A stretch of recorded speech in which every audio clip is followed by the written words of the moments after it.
Welcome to It's Upgrade Season, the only place to get raw and unfiltered advice on how to get your shit together 1 week at a time. I'm your host, Alexandria, and join me every Monday for the upgrade and every Friday for the wind down, where I'm going to be answering your dilemmas. Small shifts, huge upgrades. Let's fucking do this.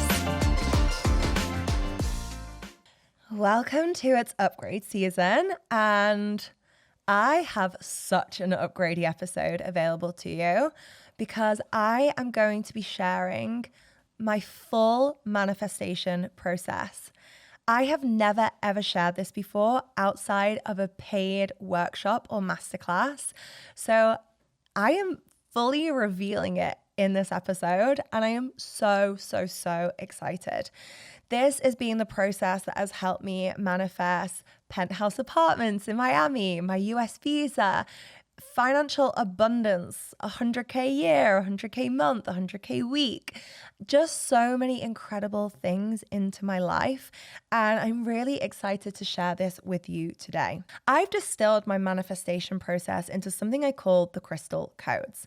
And each letter of crystal stands for a different step in the manifestation process. So we have clarity, resistance, your ask, start, trust, acknowledge, and love.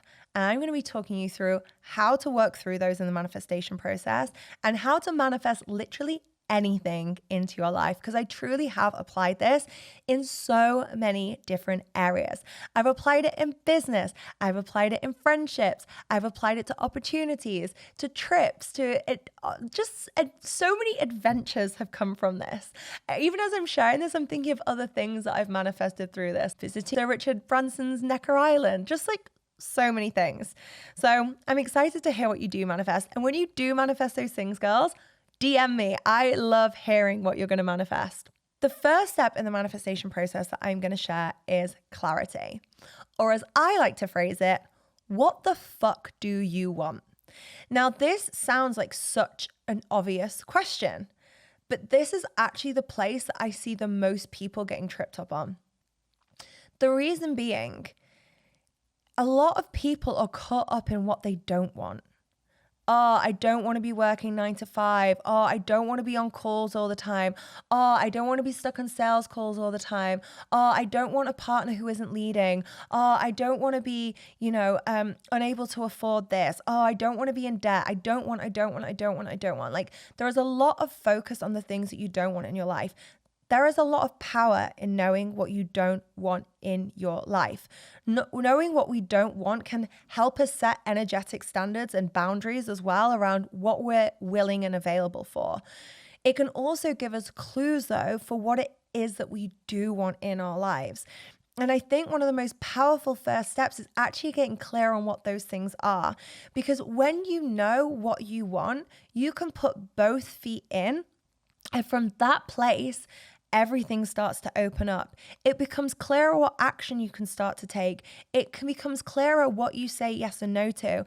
It becomes clearer what beliefs are holding you back and limiting you. It becomes clearer what things in your life aren't working in alignment with that. So, for example, when I became really clear that something I wanted in my life previously was the freedom to travel the world and live and work in different places, it became really clear to me that the business that I had set up, that was a product-based, UK-based business, wasn't going to work for me. It required me to be based in London, and I wanted to be based globally, okay? So that wasn't going to work, and that allowed a lot of clarity. And from that place, I got to make a load more decisions. And based on that, I was like, right, okay, well, what do I want to do? And at that point, it was, I want to become a manifestation coach. Once I made that decision, both feet in, that's when I could start to take action. That's when all things became clear to me. So the question that I want you to ask yourself is, what the fuck do you want? And if you haven't already, if you're struggling to make a decision on that, go back and listen to our podcast on making hard decisions. I record such an incredible episode. I drew in research, all sorts, around how to make hard decisions in your life, and that's going to help you make a decision around what you do want. But the second drop of wisdom that I want to offer here is that I'm betting you actually know what you want already. Controversial. But I have a theory, and I've seen it play out for myself, and I've seen it play out so many times with clients. Like, I have a talent and a knack for this, for like really getting to like, what do you want, but you've never admitted to yourself before. A lot of people tend to reveal that to me. I do think it's a lot to do with my human design chart, but I have a theory. Most people know what they already want. They're just not admitting it to themselves. So I also want you to get radically honest with yourself. And if no one was judging you, if no one was going to make you wrong, if there weren't going to be any bad consequences, what do you want? What do you secretly want? And I want you to start to tap into what those secret desires are, because I think that's going to help you get really, really clear. So the second step in the manifestation process, as I teach and embody it, is resistance and working through resistance. What does resistance look like? Well, resistance looks like the limiting beliefs around what is possible for you. Now, I spoke about this on a wind down episode, and I just want to tap into it again because I think it's a really powerful reframe here that goes against conventional manifestation wisdom. Typically, when someone teaches mindset or manifestation, they will teach you, you need to believe in yourself. You have to believe in yourself. It all starts with belief. Belief is so powerful. There's a book, and I actually can't remember what it is, so I'll drop it in the show notes, the exact title, but it's something like The Magical Power of Thinking Big.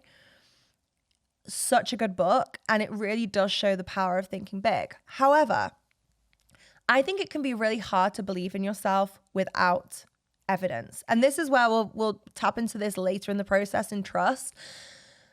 But based on this, I think something that can be easier is getting the fuck out of your own way, okay? And stop blocking yourself when it comes to what you want. So instead of thinking, I need to be 100% on board and believing that these things are possible for me, instead of that, acting from a place of, if I believe this was possible for me, if I believe my success was inevitable, these are the things that I would do. When you start to move from that place, then you start to create evidence and you start to embody the things that you're trying to believe. It becomes a hell of a lot easier to believe in yourself, and you start to really tap into the limitless possibilities and opportunities that are available to you. I really think resistance is a lot more about getting out of your own way rather than being 100% on board and believing that all the best things are inevitable for you. So getting out of your own way is not letting the resistance hold you back. So for example, if you are not courageous about making asks of other people, this is something I've been working on, full transparency. I'm going to exemplify this a lot more when I tap into the next step, which is your ask. What is your ask? I will never, ever forget this stat that I heard, and I've repeated it 100 million times, and I will to the day I die, that sharing your goals out loud increases the likelihood of you achieving them by 65%. Simply sharing your goals doubles your odds of achieving them. That is such an easy win. But how many of you are keeping your biggest dreams, your biggest goals, your biggest ambitions quiet? How many of you sitting on them, keeping them hidden? Okay? So this is your opportunity to create your ask, to share those goals, to share those visions with other people. Now, I know this can be difficult if you don't have a lot of people who are supportive in your life. If that's the case, find some fucking supportive people, because there's a hell of a lot of people out there who are ready to support you, who are ready to cheer you on. That is one of the biggest things actually that we hear women on our retreat sharing, like how alien it is, and it shouldn't be, but to be in an experience of being in a group of women who genuinely want the best for you, who genuinely want to help you expand, who are genuinely celebrating you and cheering you on. So find those people if you don't have them already, but start to create your ask, and also start to create your ask to God, to the universe. Remember that we are a co-creator, that we are being supported. And this is a practice that's actually really helped me as well when I'm working through things. I will go to bed and at night I will journal, or I'll utter a little prayer, and I'm saying, hey, I would love some support on this, or I would love some doorways to open around this. Please, can you create some support around this? and really getting that ask out there. But why I wanted to tie in resistance and your ask, and you'll start to see all these different steps in the manifestation process really play into each other, is because when you're doing your ask, that can often relate to asking things of other people. Now, if you're a projector, I'm going to call you out on your bullshit because I'm a projector too. Projectors, it's okay to ask things of other people, okay? Just going to put it out there. The projectors are saying, I can't make anything happen in my life or my business because I can't be the invitation. I'm not buying it, okay? I'm not buying it. There are ways of creating an ask that still feels aligned. But you might need to be asking other people of things. Say, for example, on this podcast, I get to ask guests, do you want to be on my podcast? You get to clear the resistance around that. Now, you might not be confident initially in doing that, but you can have courage. Okay. And courage will allow you to do the things to build the confidence. And when you build the confidence, it's very easy to believe in yourself. So can you see how this is actually a path that we often start with belief? And that's a great way to start. That's a great place to start. But we can also work backwards through this, that we can actually just get the fuck out of our own way. And through doing that, we can create a body of evidence of belief in ourselves that we have the courage to do hard things. And that can lead to amazing opportunities and doorways opening up to us. So my little upgrade that I would offer around this is start to create some of those asks in your life, start to share those visions, start to share those goals, share those dreams. And you can start simple. Something I did for probably about 1.5 years was I was in a mastermind at the time, but me and a friend would just get on a call on a Monday and we'd talk through our goals together. And it was so simple. It was a Zoom call. It probably only needed to be 20 minutes, but it normally was an hour because we'd be like supporting and coaching each other through stuff anyway. But it's so simple and it really helped us create momentum and accountability towards those things we're moving towards. The next step in my manifestation process is start. I'll come back to the African proverb here that I love, which is when you pray, move your feet. Everyone talks about the law of attraction, okay? The law of vibration, being on a vibe for what you want to receive, being a match for what you want to receive. That is fucking fantastic. It is also not that simple. Put it this way. Imagine if I just sat in my house and I just vibrated at the vibration of what I wanted to receive, but I just stayed there. Do you honestly believe that all these amazing opportunities would come to me? Because like, for a start, how would people even know how to fucking contact me? It just doesn't work, okay? I would love to say you can sit on your meditate, close your eyes, visualize, you're going to open your eyes and just everything is there before you. But there's another spiritual law that people miss out, and that is the law of action, okay? So you want to be taking actions towards the things that you want to manifest in your life. And I know this is going to feel like a salty slap in the face. It means getting out there. And I really see action in two ways: inspired action and aligned action. Inspired action are those little whispers that you hear. So that whisper that's like, why don't you do this? Why don't you reach out to so-and-so? Why don't you send that email? We often resist the inspired action. Inspired action as well, I have to say, isn't always logical. But when we actually take action based on it, I find the most wild things open up to us because it isn't logical. It's not like 1 + 1 = 2 or A to B = C. It's like we've skipped from A to F and G. It's fucking fantastic. The other type of action is aligned action. And I would say this is a lot more logical and practical, okay? This is reverse engineering those goals, babes. This is looking at what you want to create and saying, okay, well, if I want to create that, what are the steps that I need to take? I really love this as well as someone who has post-childbirth struggled with concentration. I can't tell you how many times I've Googled, do I have ADHD? I definitely resonate with some of I don't think I do, but I definitely resonate with a lot of the symptoms. I actually think it's a concoction of other things, but that's a story for another day.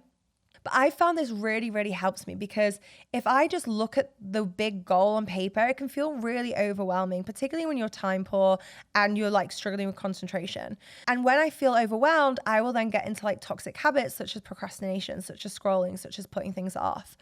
When I break down my goal into super manageable steps and small little action steps, it feels so much more approachable and it feels so much more calming on my system, honestly, because instead of like throwing myself way out of my window of tolerance and way out of my comfort zone, I'm just going into my stretch zone, but little stretch at a time. And when I do that, I tend to then look backwards at all the small steps I've taken. And I'm like, oh my God, I have come so fucking far. So aligned action, I would say, is the action that you know takes you towards the goal. And that can be really supportive in a multitude of ways, but it looks like breaking down your goal into bite-sized pieces. The other thing I would say about aligned action is it's going to require you to say no more often, okay? When you are taking action in alignment to what you actually want to receive, you start to filter out all the other crap, okay? You stop saying yes to opportunities that don't actually take you to where you want to go. You start to become a lot more focused, and that is really powerful as well in and of itself. The next step in the manifestation process is trust. This one's a tricky one, you guys. I have a tattoo on my wrist that says trust. This probably shouldn't wind me up, but it really winds me up when people are like, I can't read your tattoo. And I'm like, it's not for you to read, hun. It's for me to read. It's literally on my wrist as a reminder. It's super fine line. I think it's a bit of a love it or hate it because I love that it's super fine line and I know what it says. But like I said, some people are like, what's that on your wrist? I got this after a period in my life where I really felt I had embodied trust to whole new levels. So let's wind this back. I had visited Miami and realized this was the place I wanted to live. It was just a fucking vibe from the moment I got there. I did not expect to like Miami. I thought it was going to be tacky and partyish and I would hate it. And I landed there and I was like, this is my heaven. It was like tropical paradise, ocean combined with city. People were super successful, super abundant, but no one seemed to be hustling. It was just like everything I wanted in a place at that time in my life. Slight problem. In order to move to Miami, I was going to require a US visa. So I started to look into that process. And in that process, I found there was a visa that you could get where if it's an investment visa. So if you are creating a business and investing into that business, they will give you a visa as part of that process so you can be working on that business. It's a business related visa. And I was like, this could totally work for me. Like there's so much opportunity. I could generate so much for the economy within the US. Like I really see this as an opportunity. The issue was the visa would require $100,000 cash upfront in terms of investment. I think at this point in my business, the max I'd done was maybe a 20, 30K months. So the thought of having 100K sat in my bank account, and by the way, you need to be spending that. You don't just have it as savings that sit there. They want to see you spending the majority of that because it's an investment. You need to invest into your business. That felt wild to me. That felt fully wild to me. And yet within 30 days, I created $100,000 sat in my bank account. Having never, ever created anything close to that before, I created that. That was such a lesson to me of trust. Such a lesson to me of trust. Now, I won't go to the ins and outs of our visa process and all the rest of it, but we ended up actually going for a slightly different visa. And in that process, I applied for my visa and I'm now sat in Mexico waiting on my visa. There's been a lot of up and downs in this process. We did this during COVID times, and because of the knock-on effect from the pandemic, things were actually more open at this time, but just because of the knock-on effect, it was hard to get things like embassy appointments and things like that. So we're later on in the process and I'm in Mexico and I'm waiting on a decision on my visa. And we are in real limbo. It sounds so great when I say it now. I'm like, we were waiting in Mexico on our visa. Both me and Jake felt so ungrounded at this time. Both our dogs are in the UK with my parents. We are literally living out of a suitcase that we thought would last us 2 weeks, but we're now like maybe 2 months into being in Mexico. We are waiting for our whole life to continue. Like find an apartment, buy furniture, buy a car, like create a life in a country without knowing whether that's going to happen or not. And in the intervening period, we're just in limbo. We don't know when we're going to hear back about a decision. So like we just stupid things like we kept having to like extend our car hire, and like we didn't know whether to do a shop for like the end of the week or for 2 weeks. Like just small things were tripping us out. We kept having to extend our accommodation. Like we just really didn't know if we were coming or going. We'd started the trip in Mexico City. When it was clear we were going to have to stay for longer, we were like, let's go to Tulum because we love being there. It was just a time in my life, and there was a lot of other stuff going on as well where I just needed trust. I really needed to lean into trust. There was no evidence, there was no guarantee, but I got to trust. And it was such a beautiful practice of being in that experience. And one of the things I kept doing in that time was I'd look down at my wrist when I was starting to spiral, when I was starting to panic, when I was starting to lose faith. And I would look down at my wrist and I'd imagine the word trust was written there as a reminder to reconnect to trust. Because trust is a decision that we make. We think trust is this thing that we can hold on to and own, but it's not. Trust is something that we can only embody by choosing to be in the energy of trust, because trust is not giving you evidence necessarily. Trust is not guaranteeing an outcome, but you are being in the energy of trust regardless. And trust can also mean that when you've got given that outcome, you trust that that is the best outcome for you at this time, at this point in your life. So even if it's not the thing that you wanted, how can you be in trust that this was meant to unfold in the way it has unfolded for you? And how can you move from that place rather than resisting it? So that would be like the next step. But I think my key kind of takeaway there is about trust being a choice and you getting to make that choice. I'm literally recording this like, am I giving too much away? But I'm glad that I'm giving you all of this. I think this is such a juicy episode. I'm going to keep going because we've got 2 more steps to go. I hope you're getting so much from this. The next step is acknowledge. So acknowledge is really about being in the energy of gratitude. And this is really important for in a couple of ways. One, gratitude for where you presently are. I know how difficult that can be, you guys. I remember working so many promo jobs in London, 12-hour days, people treating me like shit, and just trying to start my business on the side and being like, this sucks. This is so hard. I'm so tired. I have no guarantee that everything's going to work out. Like, I'm so fucking fed up at this. And I remember there was one day I decided to shake up my shit on this. And I was like, I get to choose to be in gratitude right now. And what I did is I got a piece of paper and I wrote down all the things I was grateful for those promo jobs. And I was grateful to meet the other girls. I was grateful for the flexibility. I was grateful for the money, like all these things. You guys, everything shifted from that place. I started to land the most amazing personal development focused promo jobs. I was getting goodie bags. I was just getting treated so much more nicely. Like I would get landed jobs with girls I already knew who I got on with really well. Everything shifted from that place. So right now, how can you be grateful even for the things that you want to change in your life? Because I think we really get to be in this place of gratitude for this, and I am calling in something different. Gratitude for this, and I am ready to receive more. Gratitude for this, and I really think it gets to be a both and rather than an either or. And that stands in contrast to where I used to be. I honestly think I used to think I need to be really miserable about this in order for this to change.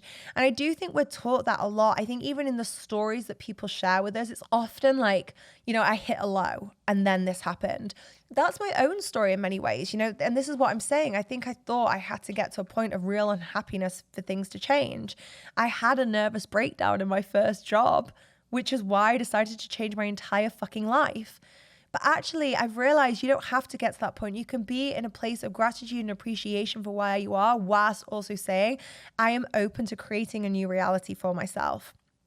So really being in that energy of gratitude. And being in gratitude, the studies are incredible on it. It can help relieve depression. It can help relieve anxiety. It increases level of joy, increases levels of happiness. In positive psychology, it really is one of the areas they've done so much research on, because it's one of those areas where you can actively shift your happiness levels. Like you have control over certain percentages of your happiness. And this is one of those really powerful but simple activities that you can do to radically shift that. So I think people take gratitude for granted. I think people are like, oh yeah, gratitude on 3 things every day. No, if you seriously do that and you commit to that and you're consistent with that, that is going to have so many powerful benefits in your current experience of your current life, whilst also helping you manifest things in the future. And I think that's the last thing I'd offer here, which is I love to do future gratitudes. I love to say thank you for the things I am yet to receive as well. Let's do a bit of that as well. And the last step in the process, which is really like an overarching step, is love. So being in the frequency of love. And I think the thing that I want to speak to today on this is loving yourself. So I wrote this on Instagram and I want to share this with you. Love yourself. That's where it all begins. It's where the manifestations start. It's where life expands from. It's where business flows from. It's where relationships grow roots. You have to love yourself like it's a priority, not like you're last on the list. And don't just love the parts that are easy to love the hard parts too. Love you on your bad days.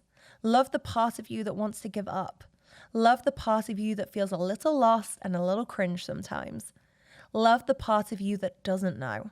Love the part of you that fucked up. Plot twist. We all fuck up. Loving yourself might mean saying no. It might mean making the hard decision now so it's easier in the future. It might mean letting people go. It might mean reprioritizing how and where you spend your time. But life will feel richer. Your love will feel more overflowing.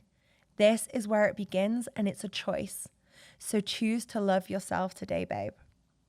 I love you. You got this.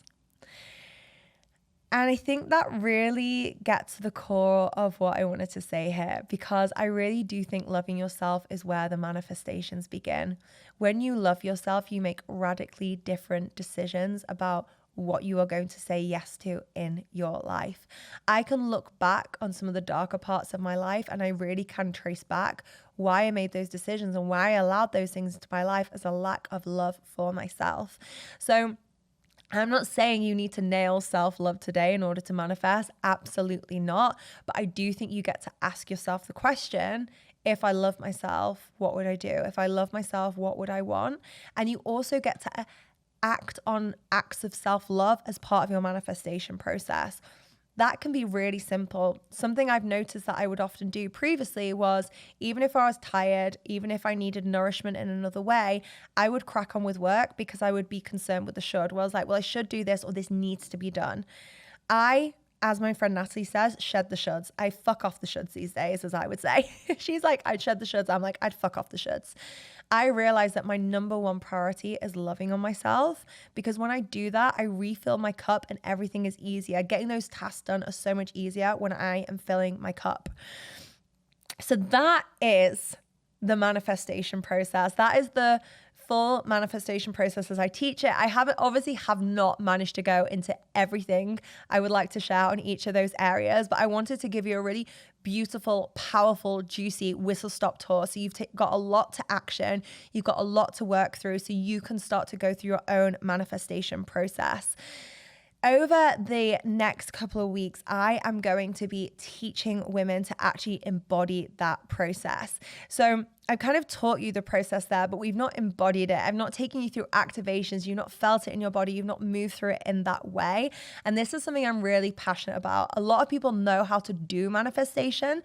Not a lot of people know how to actually embody the manifestations. So this is what I'm going to be teaching in my program. I'm going to be going through each of these steps in way more depth and way more nuance. I'm going to be teaching activations, doing practices so that you can actually feel shifts on an energetic and cellular level, and you can be creating the most epic manifestations into your life. And you're going to be doing it with a group of women, which actually amplifies the manifestation. There's been so many studies on this. For example, when people meditate together, when you come together and bring your energy together, you amplify things. So we're going to be actually amplifying the activations that we are going to be doing together by doing them in a group. It's going to be an 8-week live program. If you can't make it live, then you're going to be able to join the recordings. I have never done something like this powerful, this juicy at this price point either. I can't even believe we're saying this, but we're doing this at $555, and there's payment plans available if that is what you need right now. It is going to be the most incredible journey, and we're going to have so much fucking fun on it as well. So if you haven't joined already, make sure to join us in quantum reality. It's going to be the most incredible program. But thank you for joining us today on this podcast. Really, I would save this podcast. I put it in your notes, or I'd put it somewhere where you like to save links. So when you're working through the manifestation process in future, or if you're going through a moment of self-doubt, if you're manifesting something and you're like, oh, I really just need a boost right now, this is one that you can listen to and come back to that process. But I love you. I'm sending you joy. I'm sending you abundance, and I'll see you on the next episode.